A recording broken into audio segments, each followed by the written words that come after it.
She was on this committee. She was on that committee. She score kept for her daughter's volleyball team, and that was one of the clues where she tried to say like, "Oh, this person did this or whatever," or basketball team. So she's does stuff like that. She's been doing this type of stuff. But like what they find out is that like the reason why she got all this time, she was unemployed, but like her husband was led to believe that she was holding this job this whole time. Like and then it was like two different jobs that she ended up lying about. So then and then he tells the cops that like no, she has multiple phones. And so like she was probably doing this type of stuff off of burner phones. Some of it was from her phone and they were like encrypting it. And then like it's just funny because like this is something where I have to look back. I have to go back into the documentary and watch it because before we know it's the mom, like I need to see like what was she saying to make us like to divert us or to make us like not believe that it was her. Because it was like I said, Netflix did a good job of like hiding the who did it, but it was just still like unclear as to like wait up or oh, okay, she's saying she didn't start it, but like but then that doesn't make sense because it's like why would you? It doesn't make sense to continue something and like she's trying to make it seem like yeah we were just trying to find out who it was and like hopefully people would confess or things like that. It was like yeah no there was no one to confess because it was you. It was you the whole time. So then they get into this fact that like, yeah, she kind of had like a weird obsession with the boyfriend, you know? And like she paid a lot of attention to him. So like one thing that they don't do on this documentary because everybody's involved, even the all the accused, the people that's guilty, everybody was in this documentary. Like um but the mom um people kind of assuming that like she kind of had like a crush on him or something like that. Like she was being like extra weird. And then you put in totality all the things that she was saying, and yeah, it was almost like she was jealous of her daughter, right? Like maybe like because yeah, she was without a job. Her daughter was experiencing all this success, even though it was in sports versus like real life or her everyday life. She must have been like she was missing something and she felt jealous of her daughter and maybe her relationship.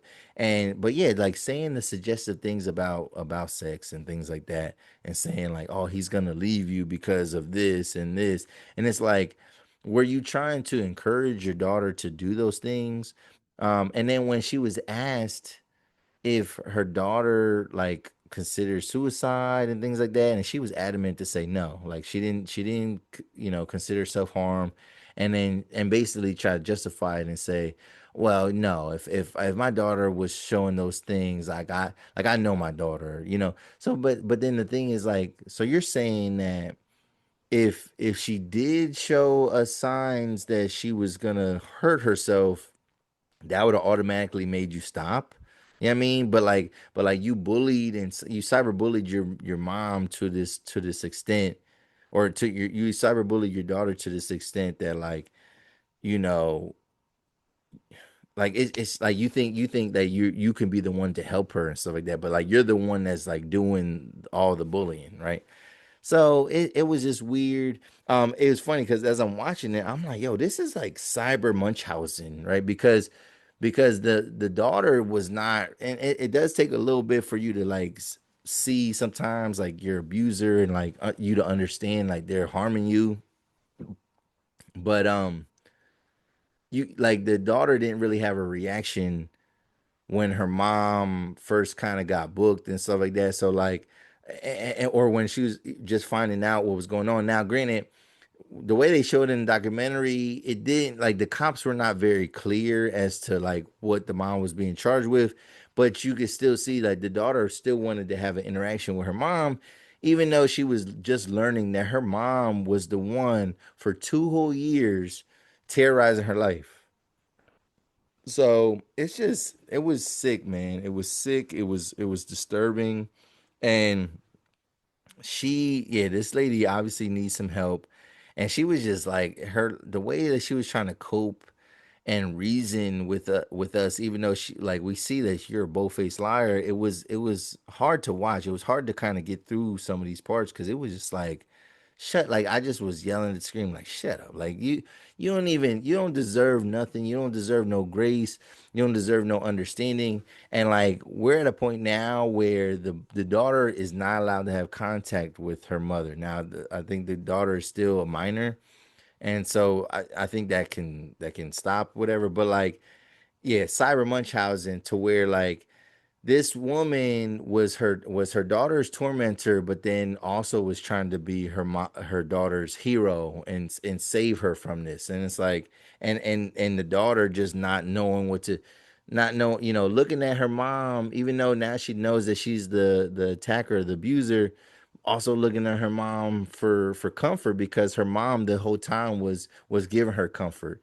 But like all the stuff that she was saying about this girl, about her body, about yeah, about things that she should do with her boyfriend, talking about her self-worth, telling her to harm herself. It was like it was crazy. So like I'm surprised that the documentary didn't get it, like they didn't go on to like a you know PDF file theory. Like they didn't get into anything like that. Um yeah, they didn't really touch that. Like they didn't really call the mom what she kind of was when she was kind of talking about that. And I'm kind of surprised. Um yeah, didn't really get into like, you know, the mental health aspect of the daughter and like what, you know, what she was like, you know, her recovery or like how she's had to like kind of bounce back. So it was a good documentary, but it was definitely like I said, it was done well where they kind of hide it, they hide like what's kind of going on in it, so you don't so they don't give it away, so it's pretty clear that they're not trying to give it away. But like it's crazy because when they show her real mugshot, I was like, I kind of remember that story. I kind of remember seeing something like that on social media. But like, you know, so many crazy things happen that you just kind of like sometimes you do ignore stuff and you're just like, ah, whatever. But yeah, crazy documentary. Go check it out, man.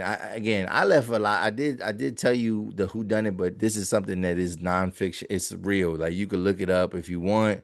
Bill, you could look up Bill City, Catfish, and you gonna find some stuff. So you can learn the background of it.